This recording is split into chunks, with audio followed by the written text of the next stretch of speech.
CNBC TV 18. Do stay on with us because earlier on I spoke with the Israeli ambassador Ron Malka, who said that the Israeli embassy has been on high alert ever since the allegations that have been made against them by Iran. Ambassador, you are saying prima facie your assumption is that this was an attack targeted at the Israeli embassy on the 29th year of India-Israel diplomatic ties as well. Is there any other reason which gives rise to the suspicion that the embassy was the target? Last days, last weeks, I would say, we are in high alert, and very well prepared. We expected, we knew that something might be coming. There are threats that are there all around. So we knew that something might be coming. So we are not surprised, I would say. So in that case, since we are not surprised and we knew that something might have been coming in this area, since we have some things that we see in the scene that support this assumption, I can share with you that the assumption getting stronger. That and this is the assumption now, that it is a terror attack targeted against the Israeli embassy in New Delhi. Ambassador, why was there a high alert, you're saying, for the last few days and weeks? Some incidents around the world that are related to us blamed us from some attacks against some officials, Iranian officials and other officials around the world, and some put the blame against Israel. So we knew that in that case someone might try to do something. Ambassador, so as you're mentioning, Ambassador, India and Israel were celebrating 29 years of diplomatic ties. Yesterday was also beating retreat, parliament session, the budget session also started yesterday. Do you see this then as a security breach, and have you raised this specific issue then with the Ministry of External Affairs? No one was hurt. There was not even damage to the embassy. So this cannot be a breach or a fault or something. I think we are very well prepared. I think we have a very good protection and very efficient security forces. Israelis and Indians that are joining efforts and working together, so we feel quite safe. And we feel also the support and the seriousness that this event and other event, the security of the Israeli delegates here in India taking care of. Yesterday, the Minister of External Affairs called our Minister of Foreign Affairs. The Foreign Secretary called his counterpart. The NSA called his counterpart for support and offering help and whatever assistance we need. So I cannot call it a breach, not at all. So, Ambassador, what assurance has come from the minister and all the other officials from India who have made calls to their Israeli counterparts?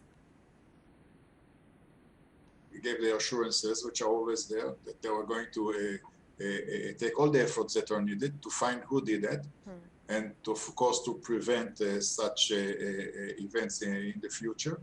And whatever we need, whatever we can ask for, we can ask. And of course, all the support and the help and just assurances that are going to take it most seriously, and they will not allow that anyone will try even to harm Israeli representatives here in India. That was the Israeli ambassador to India speaking with us. Let me go across to Major General Kakkar, who's still with us on the line. Major General Kakkar, the question here arises about the manner in which this entire explosion or this attempted attack at the Israeli embassy was conducted. Certainly, it was very audacious. The high security area dotted with CCTV cameras, somebody to go through that area, plant or leave that explosive out there on the road. Moreover, the fact that they've left a letter as well. How do you put all these things together and explain what happened last evening? In all probability, it would have been intended to give a message. It wouldn't have been intended to cause casualties. Therefore, while the blame is going on the Iranians, I really doubt it would have been the Iranians directly. It could have also been an element of possibly, could also be Pakistan, which could be conveying a message or attempting to blame the Iranians and shift the blame. So it's rather difficult to say. The fact is that while moving to leave something there in a few seconds and take off, CCTV cameras, once they go through it, over a period of time will come out as to who it was or which vehicle it was. It needs a bit of time for the intelligence agencies to come down to the crux of it. But the threat could be from multiple sources.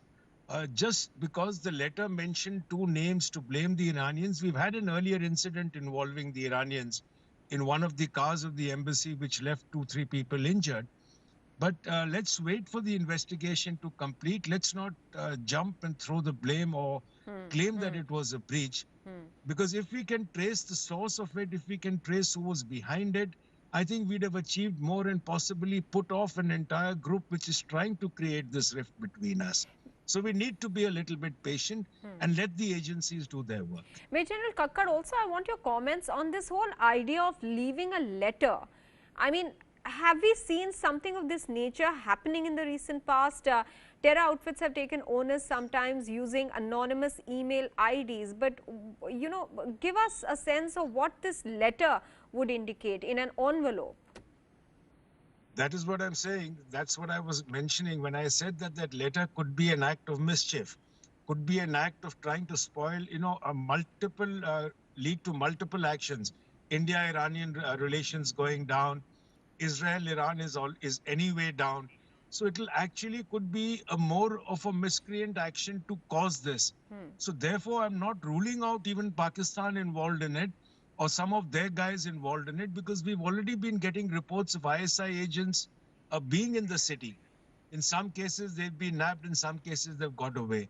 So therefore, I feel let's wait for it, because it could not be even the Iranians. It could be someone just saying that. So we need to just wait for it, because to jump and blame someone or to come to conclusions before the investigation is done, I think will be a little bit acting in haste. Major General Kakkar, they're making a very important point that at this preliminary stage of investigation, one has to be circumspect of any evidence that is thrown up unless the dots are joined and it is you know, pinpointed for sure as to who could be behind this attack. Let me get Nitisha Kashyap here. She's getting us more details as far as the investigations are concerned. Nitisha, first of all, take us through the contents of that letter that we're talking about here, which has been found.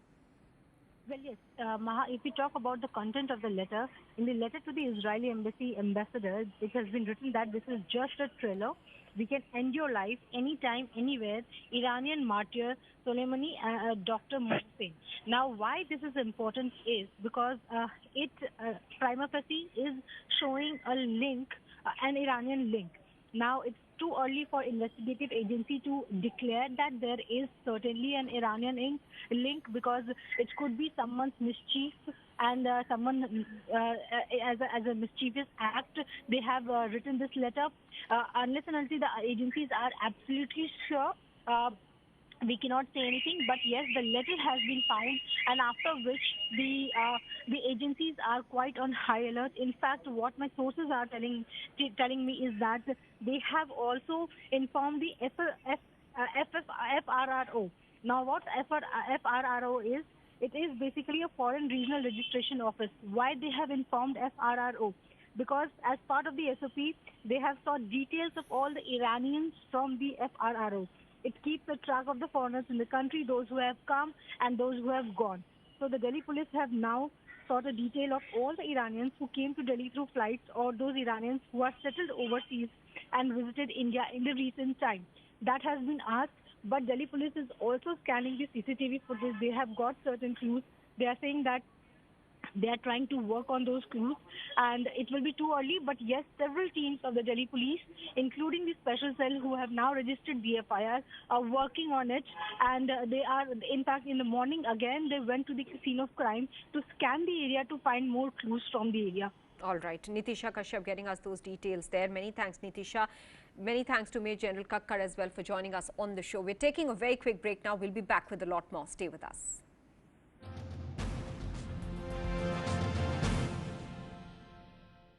We're getting some updates that Rajiv Banerjee has been called to Delhi by the BJP central leadership today. Banerjee is flying to Delhi by a special flight and he is likely to join the BJP as well in Delhi today in the presence of Amit Shah, Vaishali Dalmia, Prabir Ghoshal and Rathin Chakrabarti. Former Howrah Mayor are also likely to accompany Banerjee in the same flight to Delhi. All four were scheduled to join the BJP at Amit Shah's public rally in Howrah on Sunday. Shah's cancellation of his visit has now prompted this move of all these people now flying to Delhi.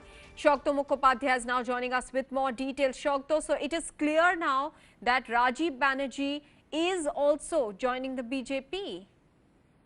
Well, of course, it was pretty much in the pipeline after Rajiv Banerjee submitted his resignation from the portfolio of a cabinet minister in Mamata Banerjee government, and then finally going on to resign from his MLA-ship as well as from various other posts in the party. It was pretty clear that Rajiv Banerjee would be moving over to the BJP. The entire program of Sunday, which was scheduled to take place in Dumur Jawla Stadium, which is in fact still taking place at the Dumur Jawla Stadium in Howrah.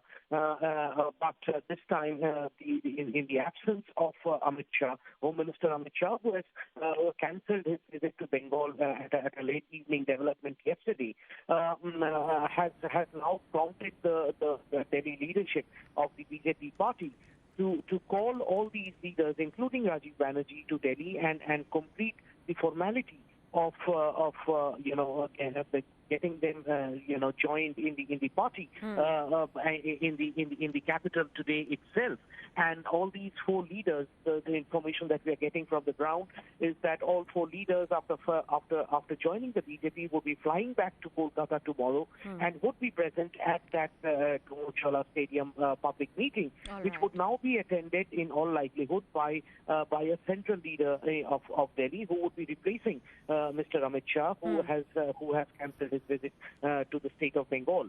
What is important is, from this development, one needs to note is the kind of importance that the BJP is putting on leaders like Rajiv Banerjee, who have been asked to come to Delhi, and for that a special flight is being readied for them to come over to Delhi and join the party by the end of the day today itself.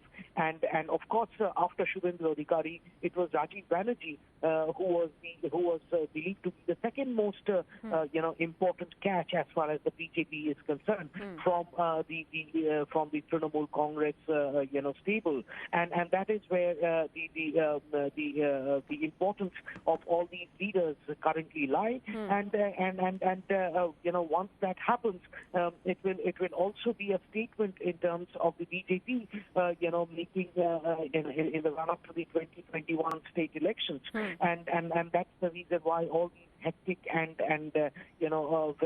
very interesting developments taking place in the wake of the fact that the Home Minister's visit to Kolkata has been cancelled, and now these leaders are being flown to Delhi to complete their joining process.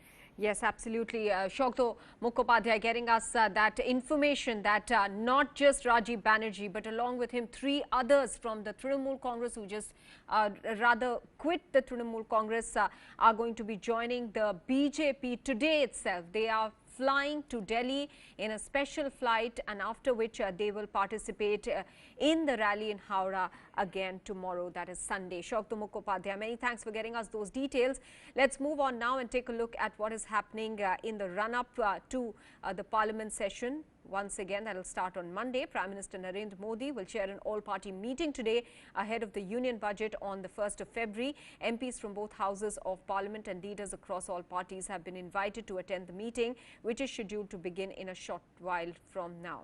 The budget session commenced on Friday, which saw 19 opposition parties skipping the President's speech. Later in the day, the Prime Minister will also attend an NDA leaders meeting at 3 p.m. where all allies of the BJP have been invited.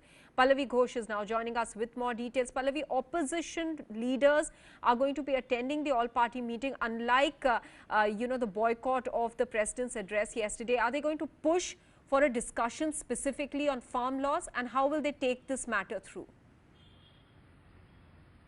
Oh yes, they are. They are going to insist that there should be a repeal of the farm laws, how there should be a discussion on this and how the farm laws should be taken back.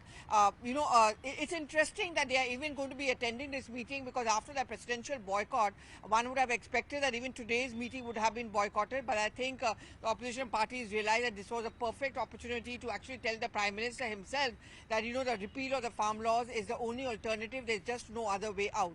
Well, there has been a business allocation which has been done post-budget, but that's only for the reply on the presidential speech, which is again a part of the parliamentary norm, and of course a response or a reply to the budget which is going to be presented by Nirmala Sitharaman on Monday as well.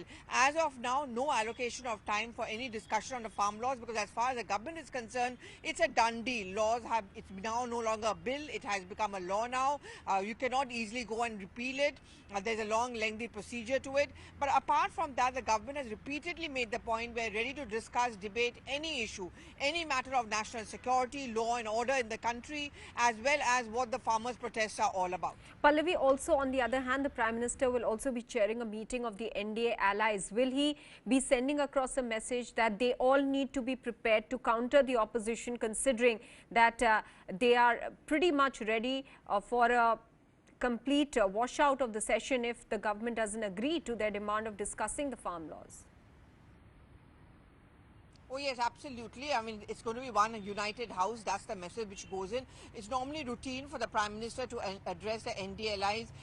Remember, there are lots of issues which are pending. Apart from, of course, the most important of them, which is what we are talking about, is the farmers' issue, and the opposition is very belligerent. I don't think, Maha, there's going to be any kind of bonhomie which we can expect between the government and the opposition. Post the budget, there are going to be lots of noises which are going to be made, particularly from leaders who are from Punjab and Akalis who were at one point of time by the NDA will also, because of their own political compulsion, be forced to take on the government big time.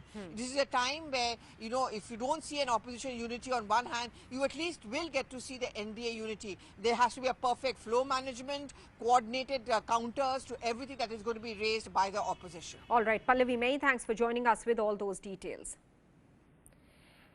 Now, after 19 opposition parties boycotted the President's address yesterday, some leaders of the opposition have agreed to the all-party meeting called by the Centre and the Prime Minister. That is what Pallavi was also pointing out. Listen in now to what Congress MP Dipinder Singh Hooda had to say.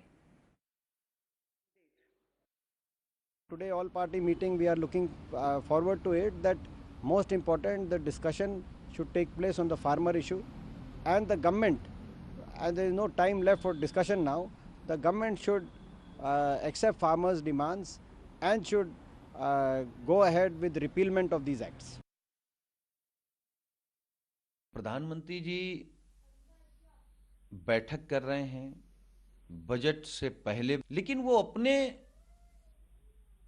मामले में अड़े हुए हैं कि हम सब कुछ बेच देंगे। रेलवे उन्होंने बेच दिया है, एयरलाइंस बेच दी है, BSNL बेच दिया है, खेती बेच